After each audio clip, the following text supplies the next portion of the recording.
I could ask for more rent. If that person can't pay the rent, then guess what? I feel like I would feel like I'm losing out on money.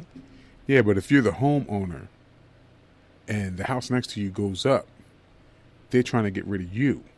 Well, so they want you to sell your house so somebody can make a profit off of your house. Well, so here's the thing: do you sit there and look at that house being sold? Yes, you bought it for $30,000. That house next to you sold for $175,000. Are you going to sit there and just sit on the house?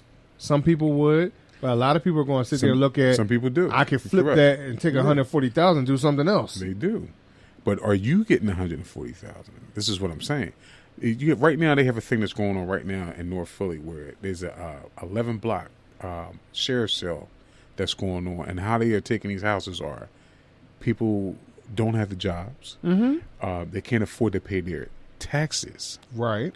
So by their taxes not being paid, they may miss 1 or 2 payment years, and they put their houses up for sheriff sales. So the development company is coming in and buying all this property up. Right. In which they're going to knock this down, and these people that were there, they're displaced now. They have nowhere to live. And I agree with the fact that some of it is their fault because they're not taking care of their business or their home, which I agree with that. But I mean, when you get into the discussion of gentrification, it puts you in a lot of discussions of everything else around it. Right. So it's a lot of things that you can, we can discuss about that and show on both parts who is wrong and who may not did anything the correct way. Right. But gentrification in my eyesight is a little wrong.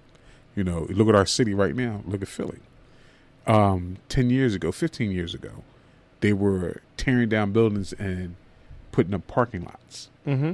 Now they're tearing down parking lots and putting up condos. Yeah. And if you look at the residents that live in Center City, the majority of them are people of non-color. Mm-hmm. So only time you see people of color in Center City are people that work there. Nobody lives there that's of color. And the surrounding boroughs around them, So when I take a look at, so let's go a little further out. When you take a look at older pictures of 52nd Street. Correct. I mean, there was a lot of Caucasians that lived there on 52nd Street. Yeah, it was. And then at one time, it switched over to African Americans. Yeah. And then now when you take a look at some of our quote-unquote landmarks, like the Capitol movie theater, which is no longer there. It's not. Yeah, I agree. Tell you, it's not there. But at one particular time, I remember hearing that, you had to put on your fur coat and stuff to go there. Yeah, exactly. So again, that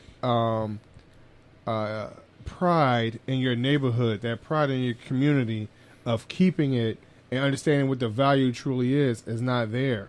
Right. So is gentrification, again, is it a good thing or a bad thing? And I think it depends on your perspective. It depends on where you come from. And exactly. I hear exactly what you're saying. I'm not disagreeing with you. If we on the other side and we're the dudes that's doing the gentrification, right, we're like, yo, man, we're making money, so we don't care. Right. But if it's me and my grandmother, or you and your grandmother, right, you and your auntie being the ones that's being evicted, right, you're like, damn, gentrification is bad. Right. So it's a discussion, especially when your family member can't afford it. Right. Because again, or you're looking at, all right, do I really, as I said earlier, do I keep this property or do I sell it so I can pay off all my bills and stuff? Because before I thought that maybe this house was a hindrance. Now it could be a help and get some other things back on track. That comes from a person that's thinking about what they need to do and how they need to do it. Right.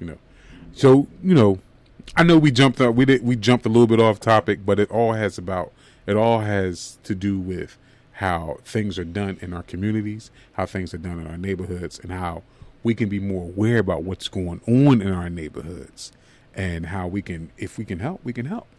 So as you listen, we talked about the children. Yeah, we started talking about the children and whatever else, and them growing, watching them mature and things like that. But if you think about what are you putting into them as they're growing, are you putting in them to appreciate where they live, to take pride in what they live, and being able to keep their community or their house, no matter gentrification or not.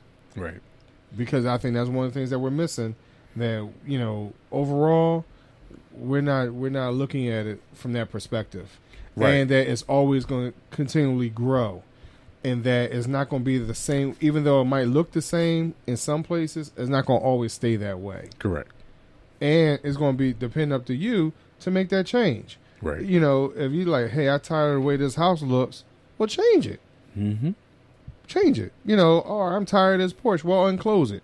You know, I'm tired of having a backyard. Well, put a deck out there. You know, you can always upgrade, that type of thing. You know, when you think about it. So, you know, that's what we got to say today, y'all. Yeah, I hope y'all enjoyed our show. You know, we're always glad to have everybody listen to us. Right. Thank you for coming to the Neighbors Podcast. But, you know, it's about that time. Yeah. We got to pay some bills before somebody gentrifies us. Right. But, you know, we're not going anywhere, though. Exactly. We're not going anywhere. Because we pay our taxes. Right. Very, very much we so. We pay our taxes. Very much so. So we love y'all. Yep. Y'all have a blessed week. And continue to follow us on Instagram, Facebook, and Twitter. Leave all the comments.